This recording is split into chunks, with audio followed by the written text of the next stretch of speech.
Escape the dungeon!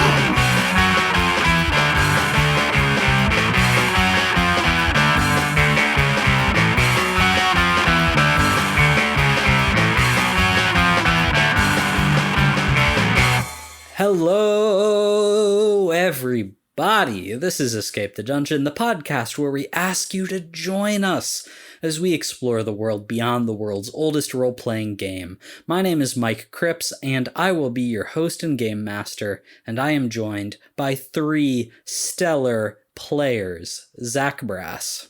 Hello. Hello. Dom Brass. Hello. Hello. And Nate Brass. What's up, Internet? That's me. I am him. Not much what's up with you, Internet. That was dumb.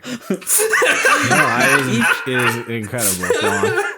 Each season, we will be playing a different tabletop role-playing game. This season, we are playing Scum and Villainy, a Forged in the Dark game published by Evil Hat Productions. Guys, I have a pretty serious topic I want to discuss with you this week. And I just, before we get into it, I just want everyone to promise that you can keep your cool and level heads. And, you know, we aren't going to let our emotions get the better of us here. This is going to be a nice civil discussion between friends and brothers. Do you think we can do that? Yes. I can't promise that. Dom, you think you can manage that? I don't. Dom? I don't know. Dom? I really don't Dom? know. I don't think I can, Mike. Dom? And what is the topic? The topic's pizza. No. Okay, cool. All right. Let's go on. I have some feelings about pizza. Everybody has some feelings about pizza, right? And what I was wondering is, let's say you're getting a pizza for dinner and you can only get 2 toppings on it.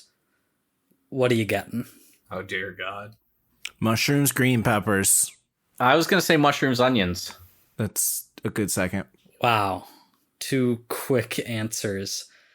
Yeah, I mean, that's pineapple and ham. Fuck. I would rather eat your pizza, Dom, than Nate or Zach's pizza. I am an avowed mushroom hater. Oh, Oof. gross. You don't like mushroom? I think mushrooms are the most disgusting thing that people call food on this planet. No! Dude, I almost put mushroom on mine, but I had to rep Hawaiian pizza, man. I had to. Hawaiian pizza's great. Mushrooms delicious. Mushrooms are, they're a literal abomination. It's so hard to argue. Oyster mushrooms, shiitake mushrooms, you know, the regular portobellas and the mini portobellas. Oh, They grow from dead things. but their life from death. That's a child's argument, Mike. Sometimes children see things the most clearly and the most truly. Sometimes you just have to get over not liking a food because it's good for you, and you just eat it on a bunch of things, and then you go, you know what? I want this as the main topping on a pizza. Yeah. And you know you've grown. That's the moment that you're like, I've grown as a person. I'll order mushrooms on my pizza. I have outgrown almost all of my childhood food hang-ups. I used to hate spinach. Now I eat spinach 5 times a week. I used to hate pizza. Oh, that's weird. You're weird, Mike. I like pizza maybe more than tacos. Yeah, wait, what? That's crazy. When I was in 2nd grade, I told other kids I was allergic to pizza so I wouldn't have to eat it. And I can't explain to you why I disliked pizza. I don't know. I was a 6-year-old idiot. Lactose intolerance as a child? I was a 6-year-old idiot. Yeah. Oh, look, he saw that pizza was classified as a vegetable and just decided he didn't like it. I literally could not explain to you why I didn't like pizza, but there was a time in my life when I didn't, and I've outgrown that. I now see it as the beautiful food it is. But mushrooms you couldn't do? Mushrooms, no. I could switch the mushrooms for olives if you want. I don't love olives either. I can't do olives. That's the one food that I haven't been able to conquer. We'll circle back to that. But what are your two toppings? I had pizza for dinner tonight, and I actually had spinach on it. I got spinach and Italian sausage. Not my go-to combination, but I thought it was pretty good. And that was on a cauliflower crust. I don't know if you guys have ever had a cauliflower crust pizza. I've had it once. It's not as good. It's about like 65% as good as regular pizza. That sounds accurate. Yeah. But it's got less carbs. So.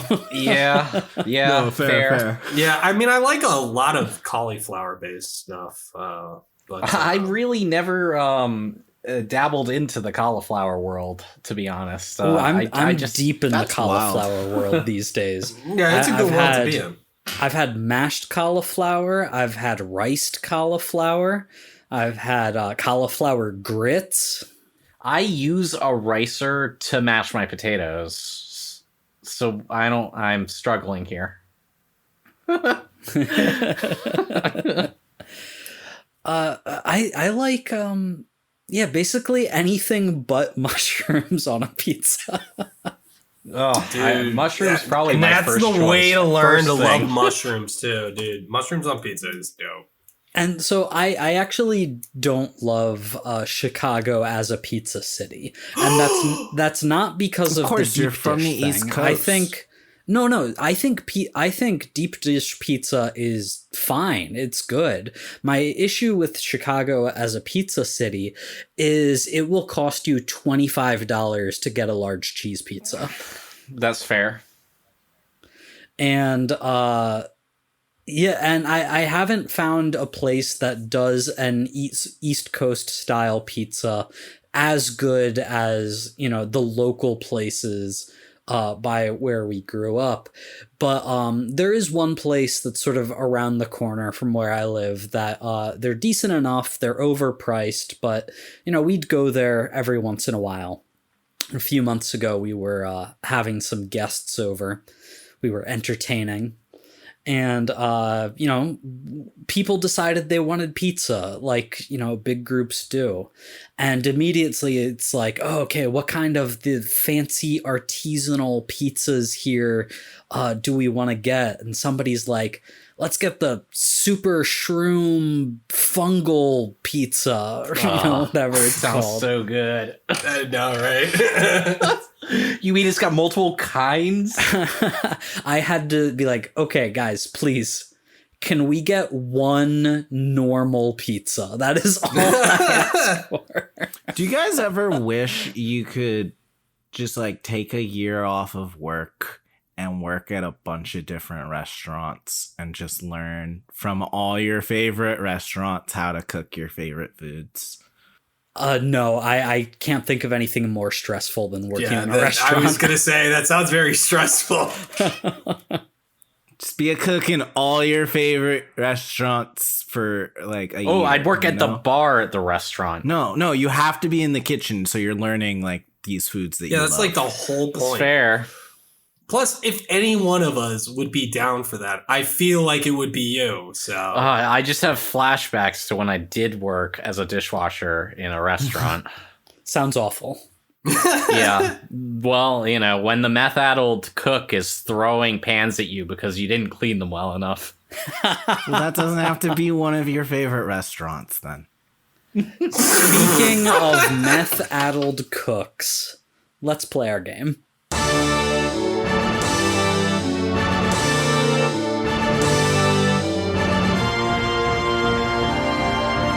Welcome to the Procyon Sector. Captain Crash Jordan has gone missing, and our remaining bounty hunters suspect foul play from the pirate Captain Thorn. Cypher, Gorpheus, and new ally Jerry, the mechanic, have left the cove behind for the center of galactic industry, the planet Indri. There, they have set up a meeting with one of Thorn's friends, a gang boss called The Rock, hoping to get some leverage to exchange for the captured captain. Will our heroes prevail? Join us in the next chapter of the Phoenix 13.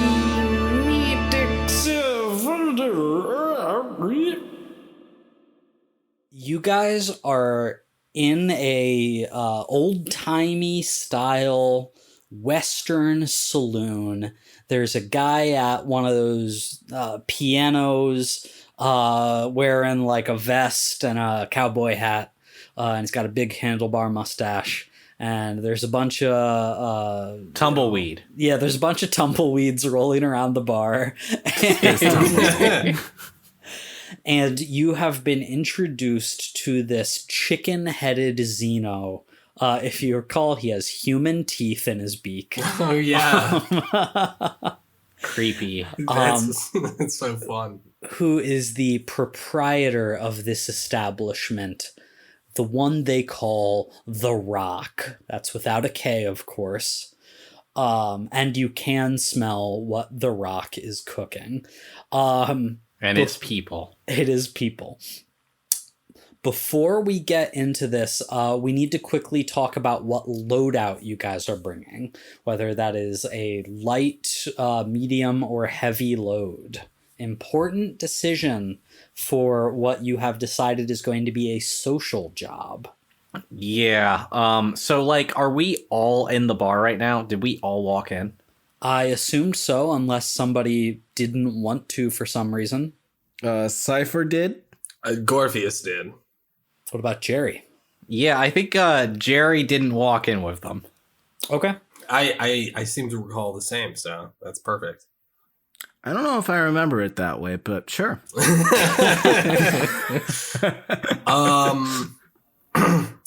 Going light load. GG, let's go.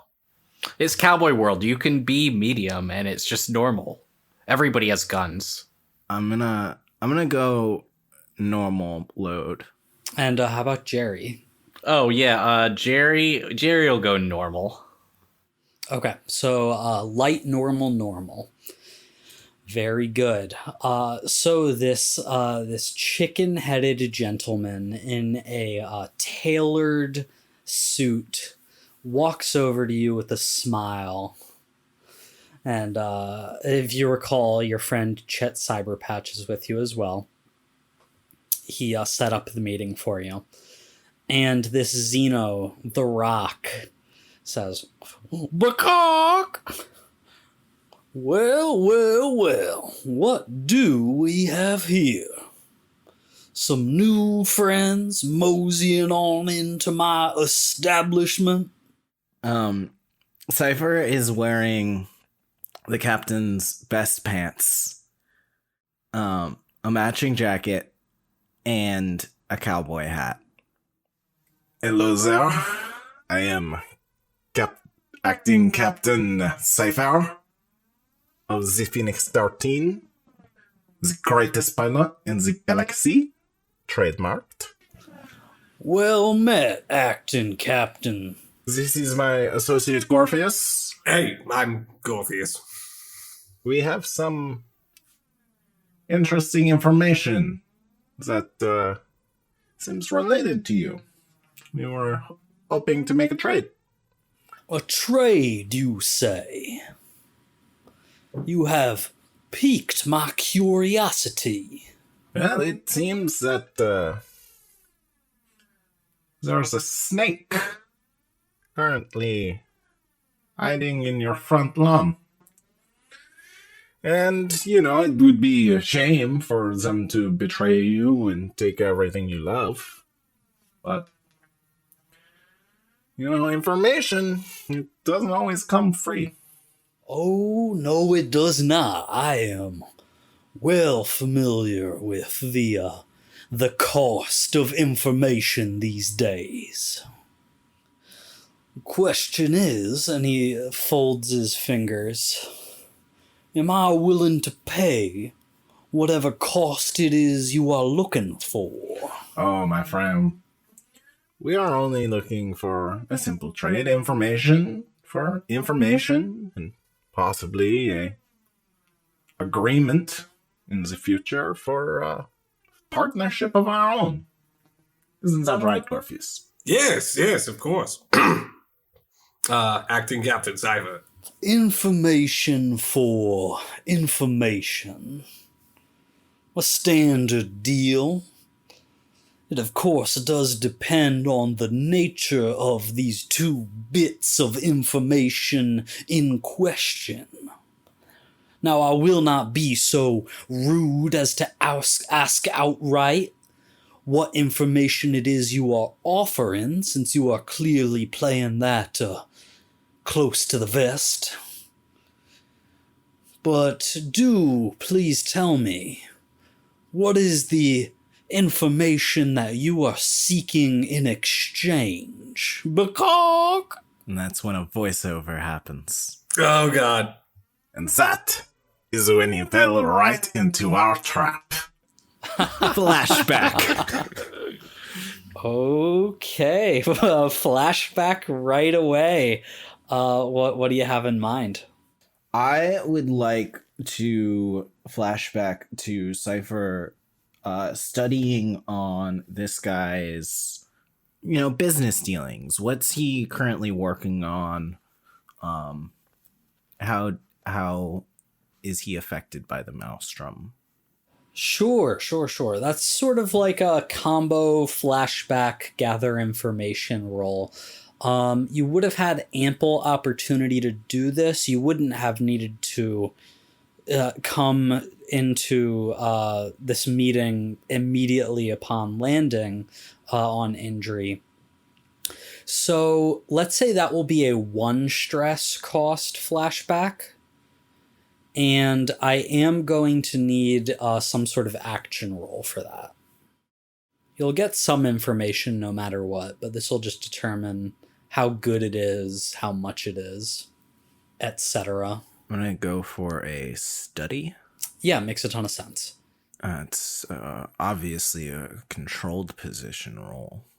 Yeah, it actually is. We will call that controlled standard. Any bonus dice from, knowing my buddy Chet? Oh, yeah. Yeah, if you want to pull Chet into this, that's certainly something that you can do. This might be wrong, I'm not sure 100% off the top of my head, but I think when you pull an ally in, you can either get a bonus die or increase the effect of the roll. That's at least what we'll go with for now. So do you want a bonus die or do you want to bump up the effect? I'm going to go for a bonus die. Okay, cool. So Chet helps you do some studying. How does that go? I got a 4. Okay. So what you know about The Rock is that he is the term is Pasha, but that basically means that he's the local head of this planet's group of a faction called the Ashen Knives. The Ashen Knives are criminals with their hands in basically every criminal cookie jar out there. They're assassins, they're drug dealers, they're gamblers, they do everything. If there is an illicit activity, they are involved in profiting off of it. Because of that, much of the Ashen Knives have a standing relationship with the Maelstrom, the space pirates.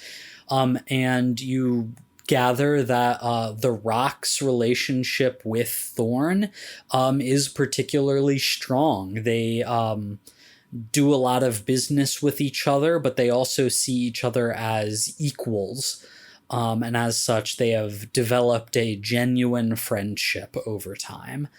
You would know that The Rock in particular, his group of Ashen Knives here on Indri, are really focused on drugs and gambling, but also the occasional disappearance of a person. The place we just came from, that's called the Cove, right? Yes. Well, Mr. Rock, Yes. it seems you are about to be betrayed by someone close to you, and all we require is the information you know about them. Possibly to help you in taking them out, rather than the reverse. I see. You're saying that a friend of the Rocks is maybe not so good a friend as I had previously believed. Mr. Rock, you are quite astute. I hate to tell you fine folks, but that seems awfully hard for me to believe. Yes, we suspected as much. But you see, we have evidence of this betrayal. Evidence, you say? Yes, you see, we come directly from the Cove. Seems the Maelstrom is getting ready for quite the power play.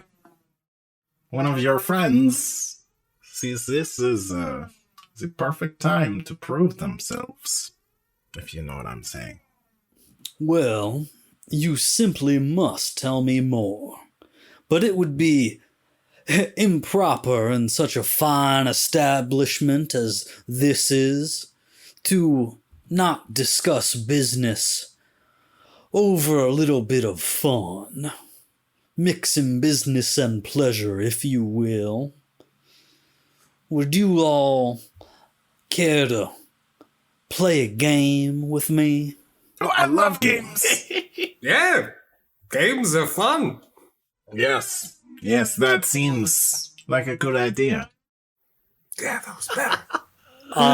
And he snaps his fingers, and a group that were sitting around a table playing cards, they all just like get up and move to a different part of this bar.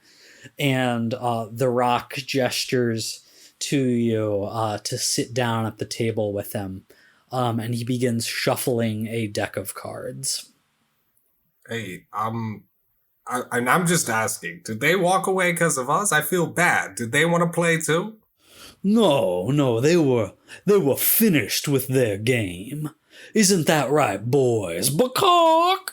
And the three of them, or the group of them that walked away from the table, just sort of nod silently and sit at the bar, and the bartender pours them some drinks. I smile and give them my little third hand thumbs up. What is Jerry doing? Well, Jerry just remembers how last time they were talking about blowing up the bar. Fuck. So he's snuck around the outside of the bar setting up explosives. Oh my god. Yes. Okay. That's certainly gonna require an action roll. Skulk? Yeah, the sneaking around part, definitely. I mean, I can do rig too. You know what? Let's take this one step at a time and first see if you can sneak around without getting noticed. All right. You got a devil's bargain for me? Nice. I will increase the heat from this job afterwards, because there will be, explosive residue that will be found and ultimately traced back to you. Not Jerry's problem. So you accept? Oh, yeah. Yeah, you did. And that's a 6. Okay. Yeah, so you sneak about, and it does not seem like any of these very dangerous gangsters, the Ashen Knives, have spotted you. Skulking around. Look, I'm used to hanging around very dangerous people. I know how to look natural. Let's get another action roll for setting up the explosives. And this is definitely going to require some equipment that you're going to have to mark as well. Oh, yeah, I figured. Detonator, something like that. Yeah. Yeah. So yeah, we'll rig those explosives up. Give me another action roll. We'll call this you are technically in a controlled position from the start of the job. So controlled standard. I guess I should push myself though, right? 2 stress, but you can get a bonus die. Yeah, why not? I mean, I've got like infinite stress points right now. It's fine. Oh, well, that was a 5, and good thing, right? Because the 5 was on the last roll. So on a controlled 5, you hesitate. You see that there is an ashen knife on patrol that is sort of walking around, and he hasn't spotted you yet, but you think there might be a chance that he would spot you. So you can either do it with a minor consequence, or you can hesitate, withdraw, and try a different approach without consequence. I'm going to do it with a minor consequence. It'll be fine. Yeah, so you set up some explosives around the exterior of the Rocks bar, and like literally right as you are finishing, this ashen knife spots you, and he's like, hey, what are you doing? And you don't think he's noticed that you set up explosives, just that you were like doing something outside where you weren't supposed to be. I'm going to kick you down to a risky position now. Oh, okay. Hey, no, that's fine. I was just, well, the boss in there is entertaining people, so I decided to take a leak out back instead. That's gross as hell, man. We have a bathroom in there. Yeah, but, he was in there, and, you know how he is. You said you got friends in there? You got your bosses in there? No. Well, I mean, I know some of the guys that are in there, but I wouldn't call them friends, if you know what I mean. I'm just their mechanic. I was doing some long-term work on the ship. He folds his arms at you, says, "Okay, Mr. Mechanic, how about this? I suggest you either get back to your ship and continue doing some long-term work, or you join your friends inside the bar and quit being so weird out here." Well, all right. Well, yeah, that sounds great. You're doing a good job. I hope your boss pays you well. He doesn't. Well, maybe you should reconsider, honestly, my man. I mean, Get out of here. Between you and me, he's I said get out of he's here. a little weird. All right, fine. I know some people though. If you're looking for a better gig, Get out of here a third time. all right. I walk out from around the back, and I check to see if that guy's following me and looking where I'm going. I mean, he's watching you to like make sure that you get out of here, as he's repeatedly told you. He seems to make sure that you are either going in the bar to go with whoever you said you were with, or to leave the premises. Can I assist him at this moment with my fine small Urbot that I sent out with Jerry, knowing that this was the backup plan, to distract this guy? I want to like knock over some shit and distract this guy so he stops looking at Jerry and Jerry can sneak off. I mean, before we do that, like, Zach, what are you joining the rest of the people or not? No, it's fine. I'm just gonna go inside. I have an idea. Don't worry about it. So yeah, Jerry will go inside and he will walk on up to the bar and order a drink.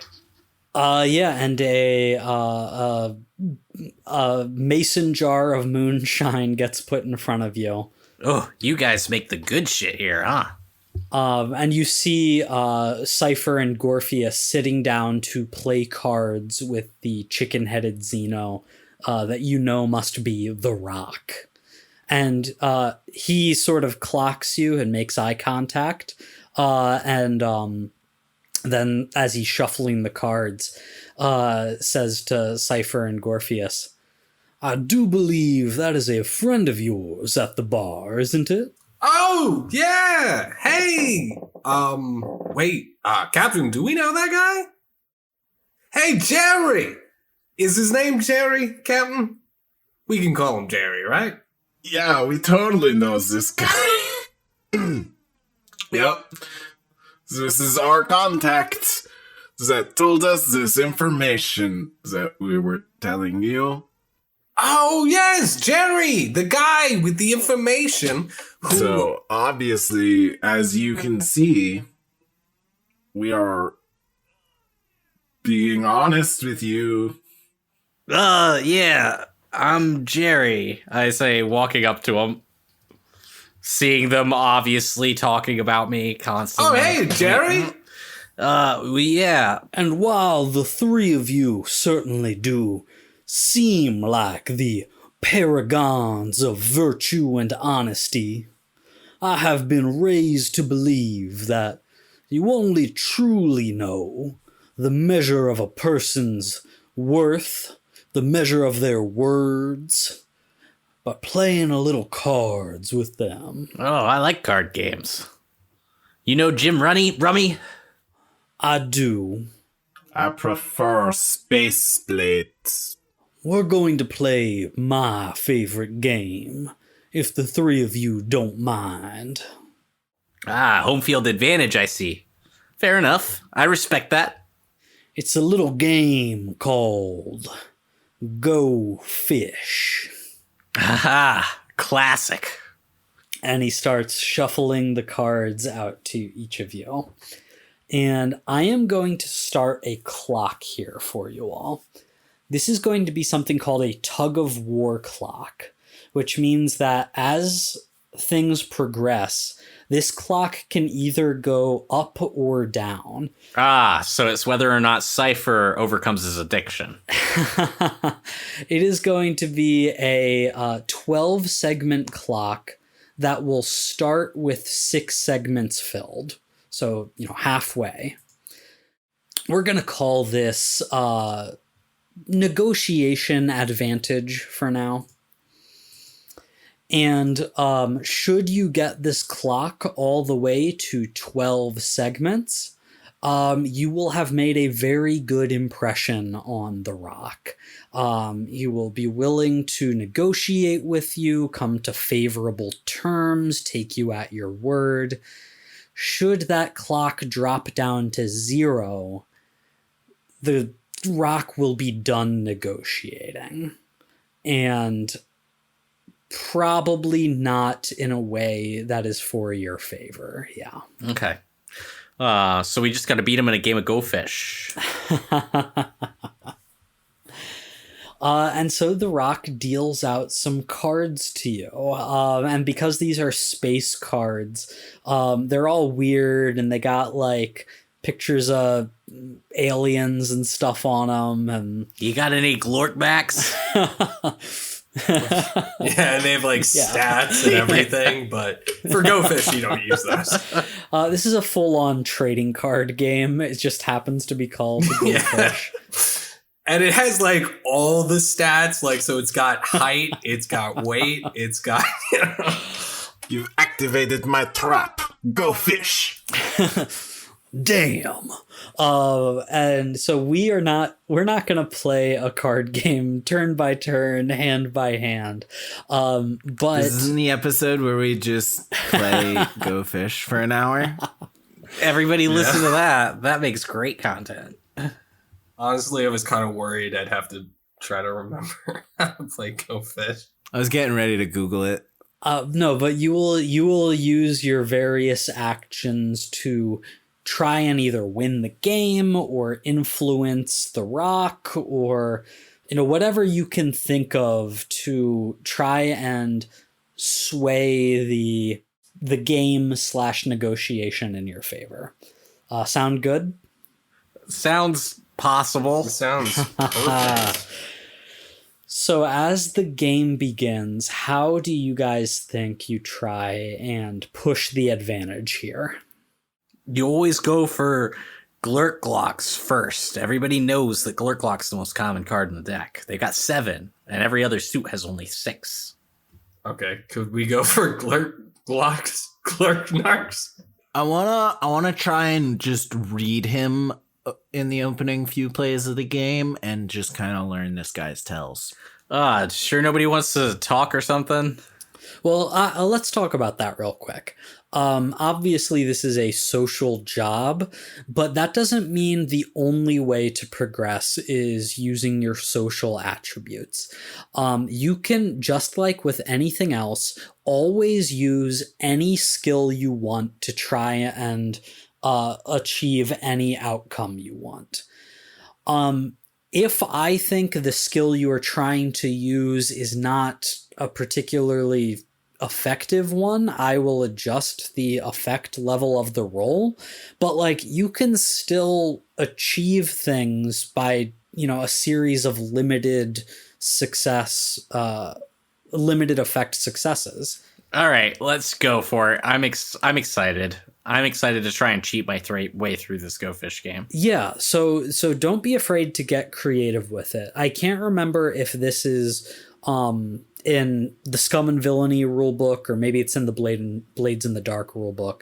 But like, it gives an example of, you can try to like make a friend by like smashing a bunch of shit using like a physical skill.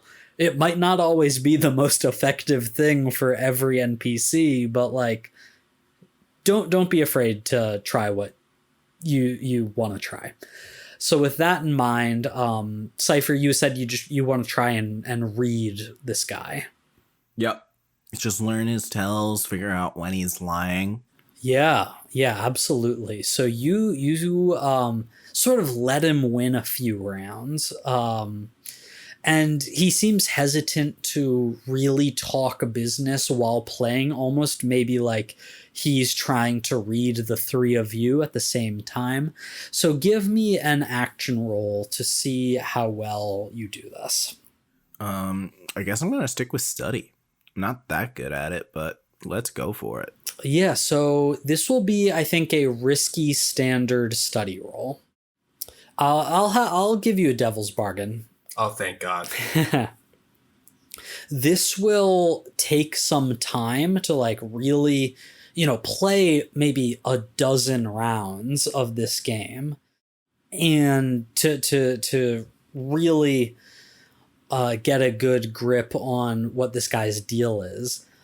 This will take enough time that I will tick a segment of the Razor attacks clock, which would bring you from 4 to 5. Done. 4 to 5? You're doing it? Absolutely. Ooh, okay. We need to get this Razor attack, okay? I'm ready. Crash is going to be really upset that he misses it, but... Well, he might not. I have ticked the 5th segment. That's a 4? The ideal situation is we time it perfectly so he attacks as we're already attacking the pirates. Yeah, I love to make things convenient for you guys. 3-way attack, 3-way fight. That'd be so cool. Yeah, so you spend some time like intentionally losing, just reading this guy's tells, and you think you are maybe getting a good sense of him. You see that he like smirks a little bit when he's got a good hand, or like when he thinks he knows what you've got, and you're starting to put the pieces together.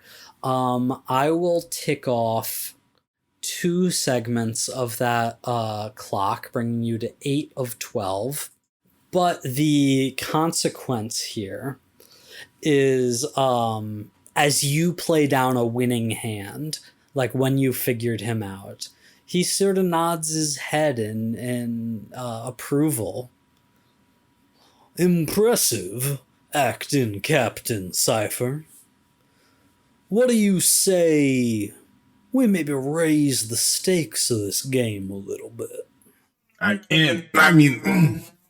What do you have in mind? How about this? If the 3 of you can win more hands tonight than I can, then I'll owe you one favor with the full force of the Ashen Knives of Indri at your disposal to do whatever it is you may ask of us.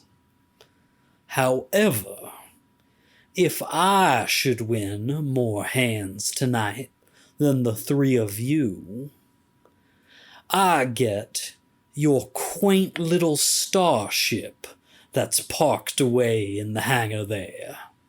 What is it you call that, rust bucket? Do not slander the Phoenix 13, good sir. The Phoenix 13. You know, they say it's unlucky to rename a ship when you acquire it.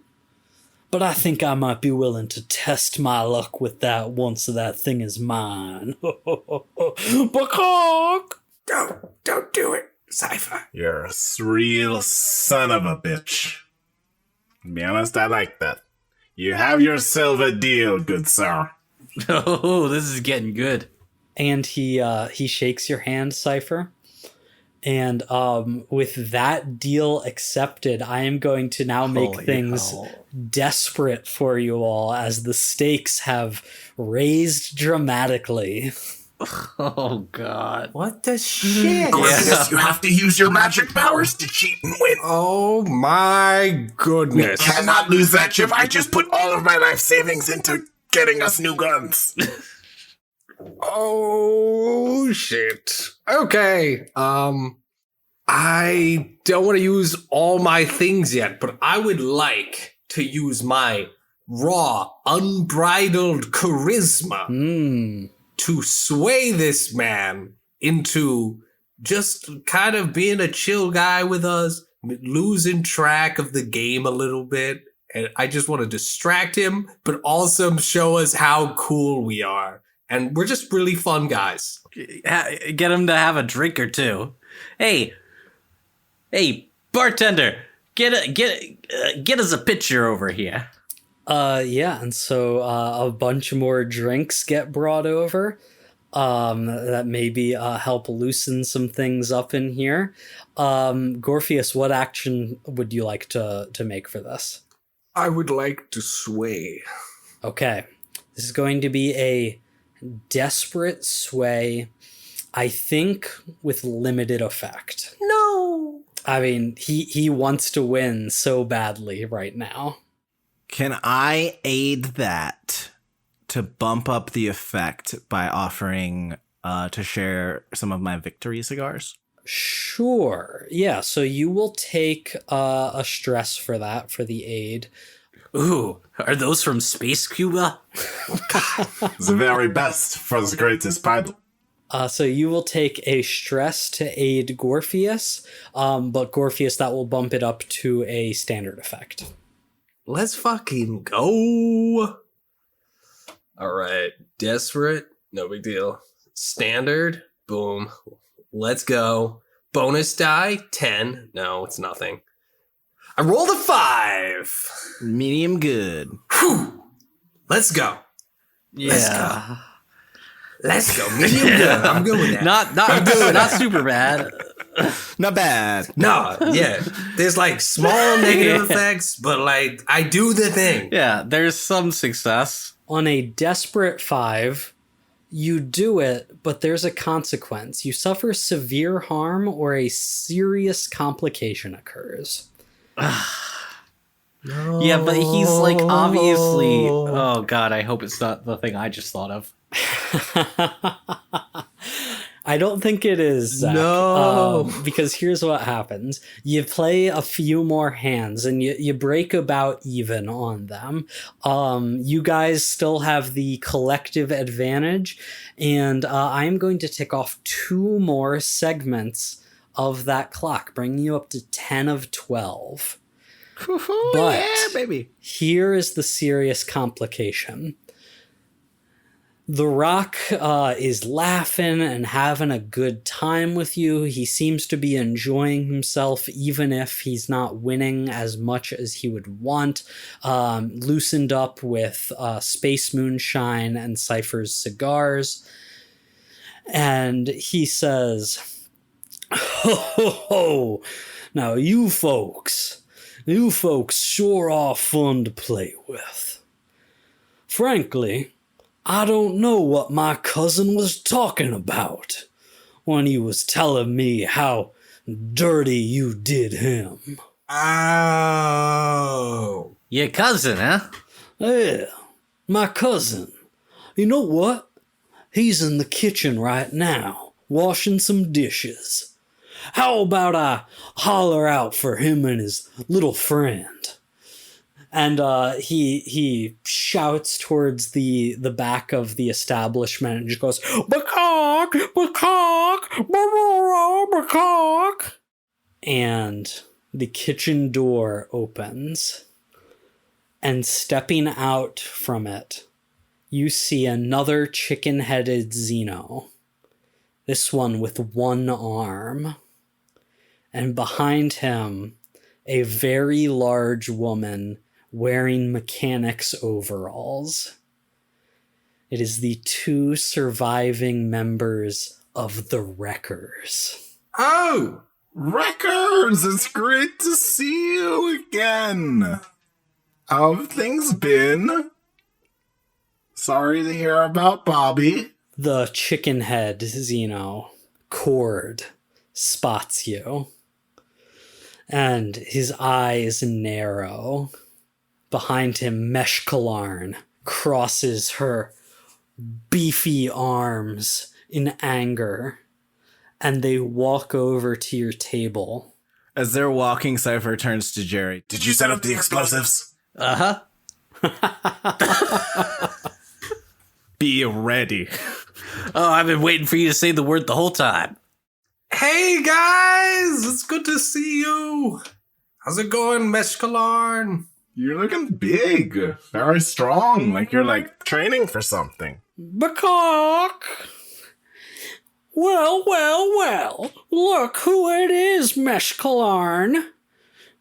If it isn't the crew of the Phoenix 13, those murderers who got Bobby O killed.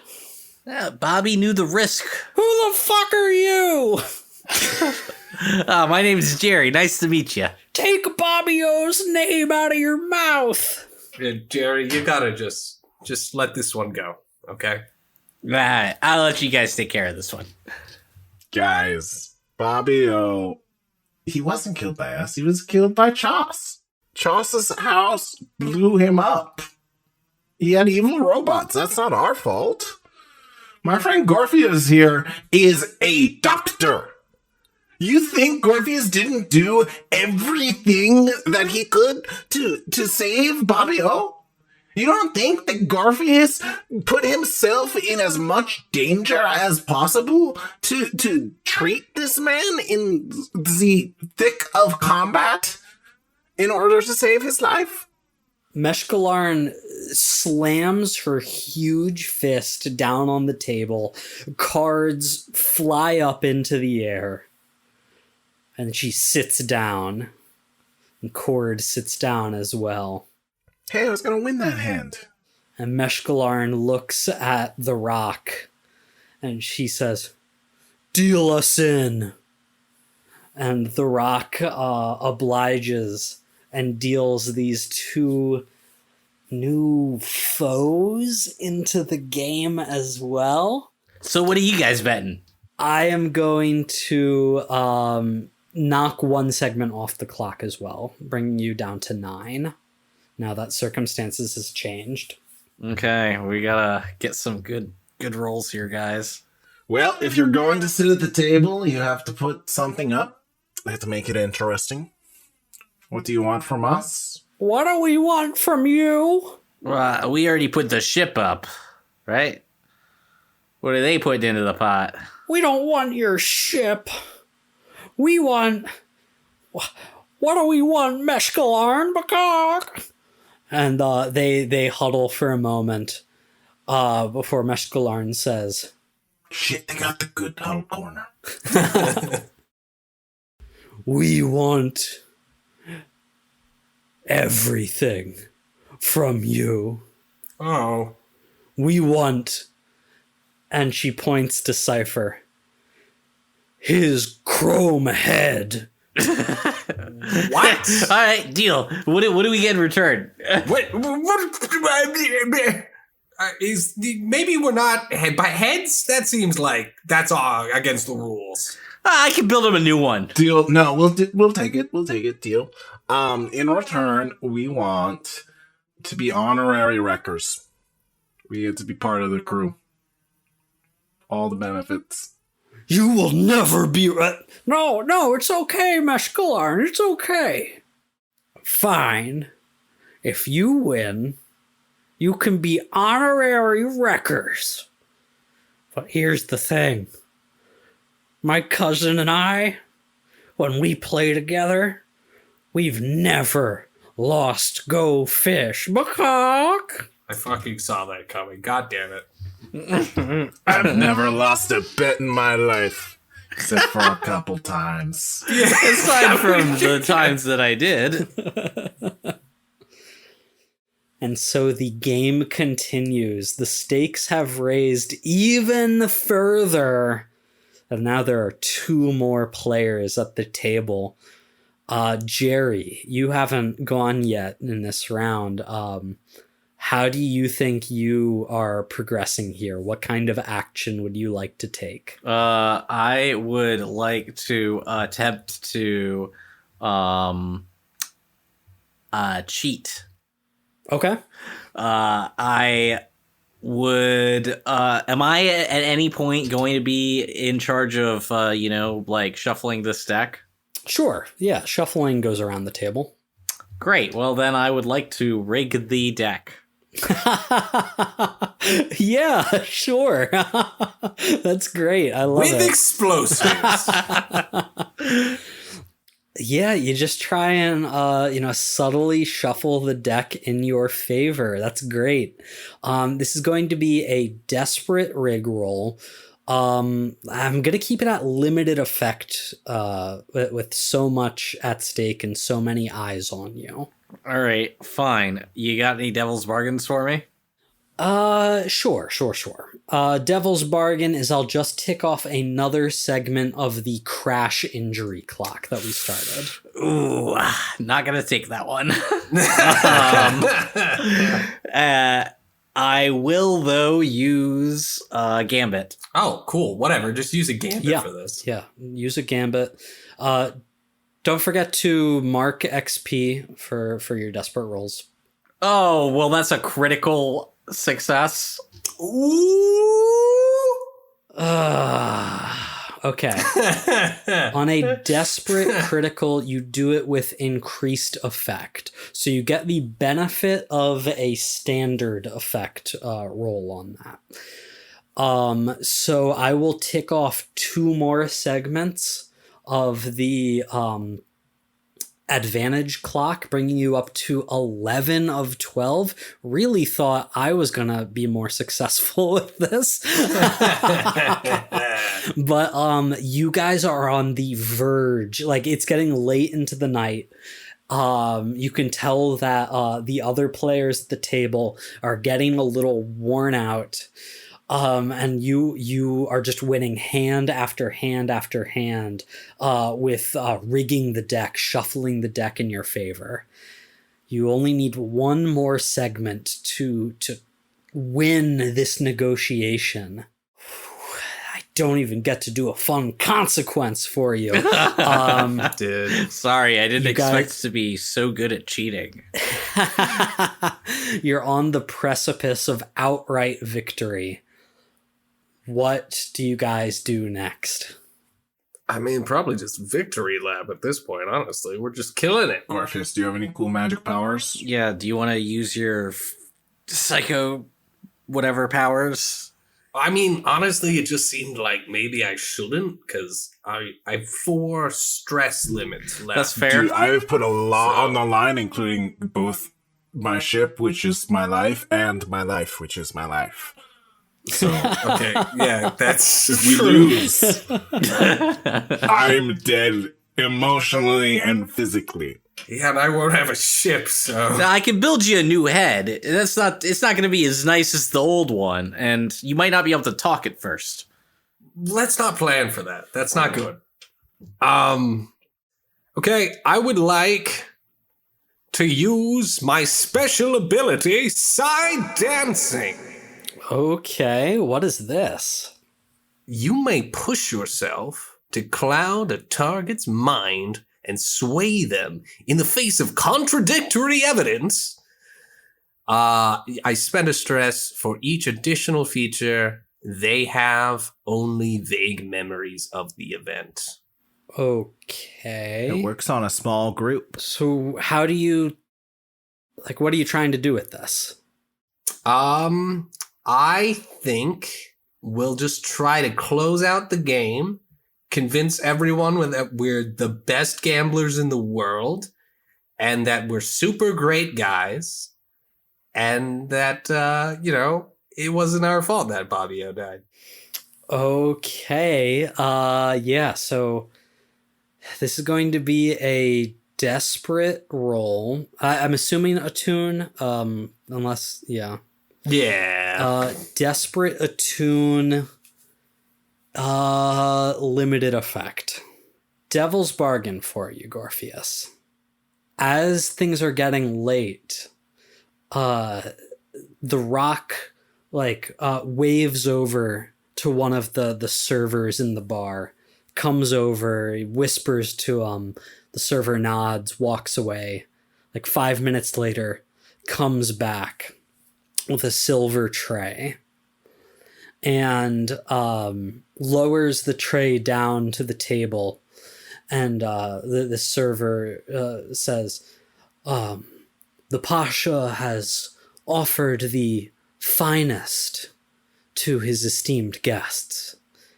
And you see on the tray are some syringes and little packets of powder. Ew. What? Drugs. You're a drug guy. Oh, I am a drug guy. You're right. I am a drug addict. I haven't been doing this as much recently. Fuck. And, okay. My devil's bargain is you do some of these strange space drugs. I'll give you an extra die now, but you'll take a level 1 harm. Fuck it. Let's go.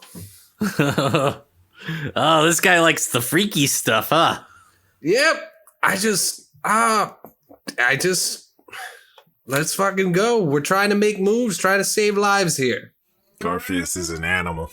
And so you inject yourself with some of this substance. It's like sort of pearlescent, like purple and pink, like as the light hits it.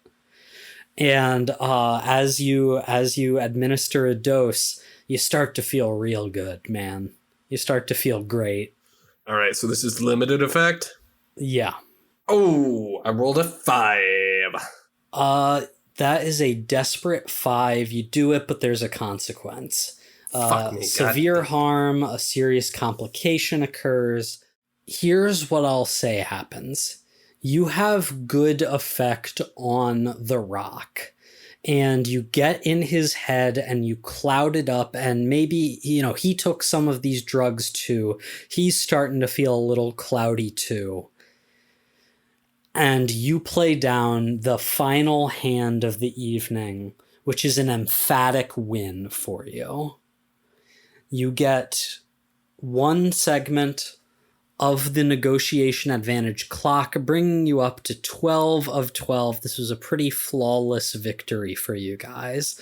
And the rock is giggling like a little boy. He's just I tell you, I have never played a game of goldfish as exhilarating as the game that we have played today. Isn't that right, Cousin Cord? Isn't that right, Cousin Cord? And he's giggling and reaching over the table to tickle Cord.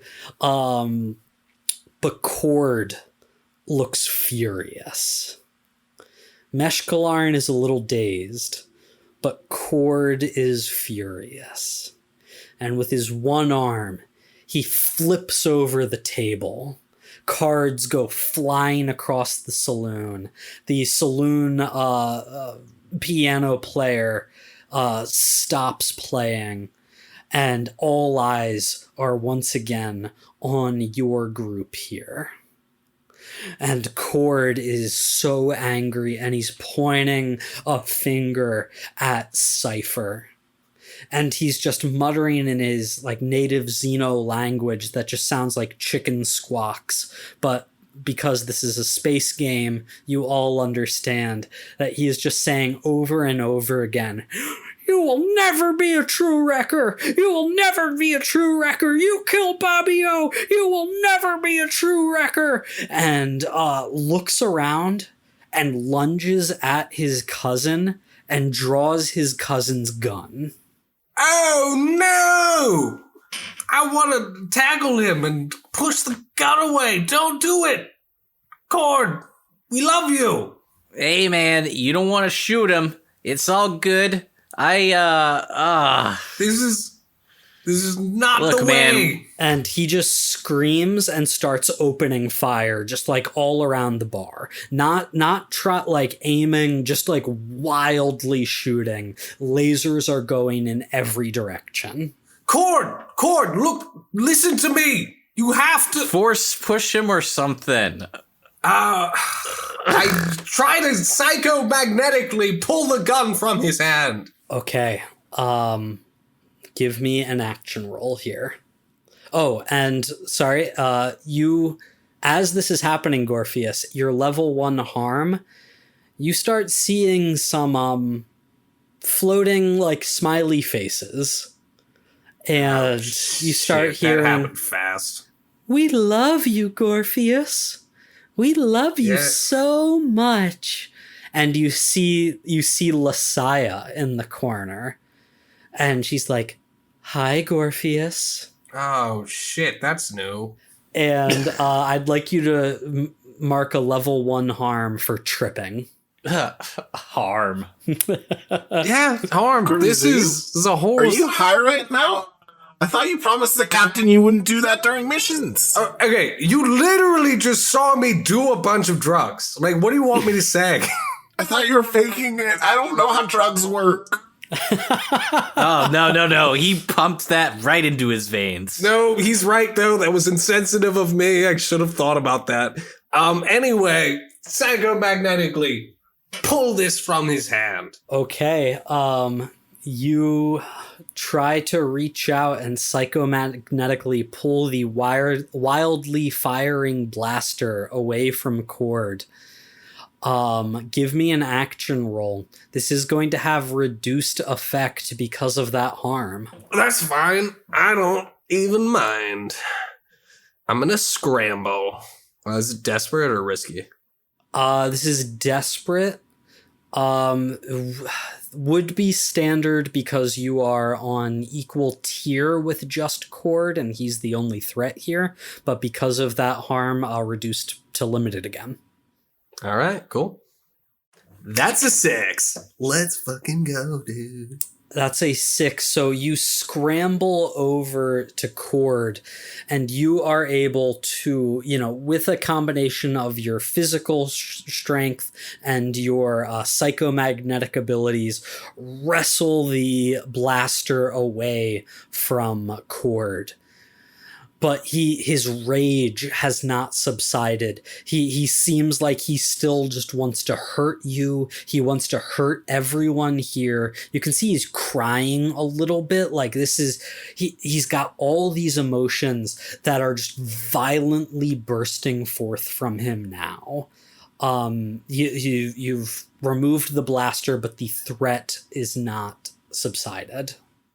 I want to put my hands on his shoulders, and I want to look him in the eyes and say, Cord, I'm sorry, you're right to feel this way. We're not wreckers. Yes, we are. We won the No, bet. shh. Captain, let him talk. He's cooking. It's my fault Bobbio is dead. It's my fault. We were fighting and my sword, it blew up and it hit him in the back, and I tried to get him to the hospital. I tried to do what I could for the injuries, but I couldn't get there in time, and it's my fault. And I know that. And I'm sorry, Cord. If you're going to be mad at someone, be mad at me. It's not every... We can't shoot up the whole place. It's just me, Cord. I'm so sorry for what happened. Okay. I'm going to need another action roll from Gorpheus. I think that one's a sway. I think so too. Okay, so I think for that, I'm going to raise your position from desperate to risky, and this would be a great effect reduced to standard because of your harm. All right. Roll to 5. You do it, but there is a consequence. You suffer harm, a complication occurs, you have reduced effect, you end up in a desperate position. The complication here is I'm going to take 2 segments of the harm to crash clock, bringing you up to 3 of 6 on that. But as you apologize and you take responsibility for the death of Bobby O, Cord starts to sob. Meshkalarn walks over and she puts her large hand on your shoulder, Gorpheus. She gives you a insightful nod, and she says, "That's all we really wanted. Thank you." No, thank you. I'm glad that you found us. I had wanted to say something, but I was ashamed, and we were, we're crazy, asshole, I don't know, buccaneers or something.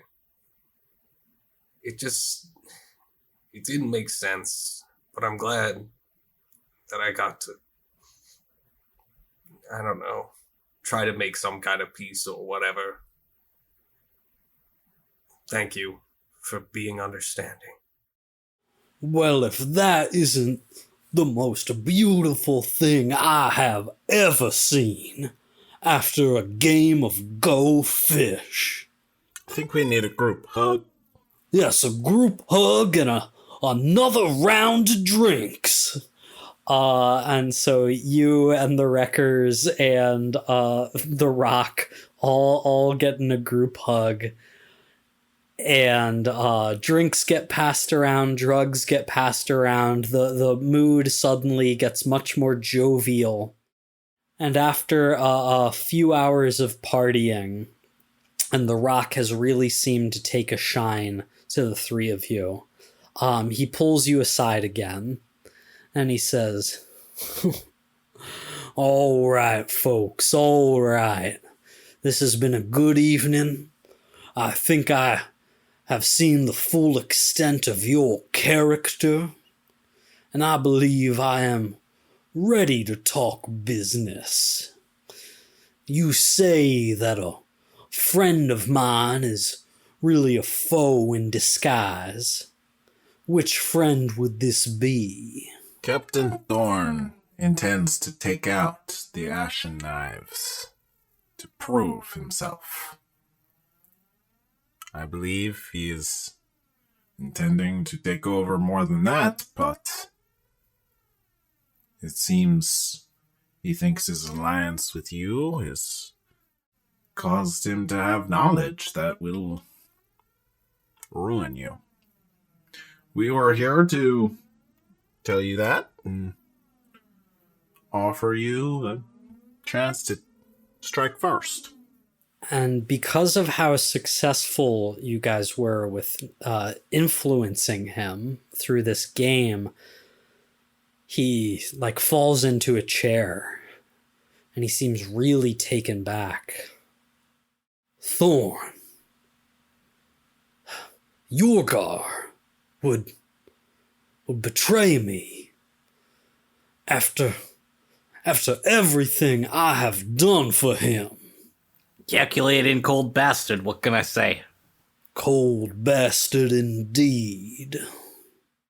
And he looks over to the other side of the room, towards the kitchen, and he says, Perhaps the three of you should follow me. I think I might have something to show you. I will lead the way. He leads you into the kitchen. That horrible smell that you know must be cooking flesh. And he leads you all the way through, and there's another door on the opposite side. And he takes out a... He is Thorn. he takes out like a old-timey ring of brass keys, and he puts one in and he unlocks it. And when he pushes open this door, you see that there's like a broom closet sized room, but there are guns on the walls. There is a comical pirate's chest filled with doubloons and various trophies and treasures that are packed in here. And he says, I've been holding on to these for safekeeping for Thorn for some time. But if he would betray me, it seems that I have no need to hold on to these any longer. Should these go missing, well, I certainly wouldn't know anything about that now, would I? Well, you are a gentleman, aren't you? I can be to my friends, but it seems I have lost one friend today, but made 3 more. I suppose that's a net profit, all things considered, when I crunch the numbers. So tell me, my new friends, what comes next? What do you know about Thorn's compound on this planet? I know damn near everything. And we will pick up from there next time with your new ally, The Rock. Oh god, he's gonna be so mad at us if he figures out we were just fucking lying. I know. It'll be even worse when we totally frame him for part of this.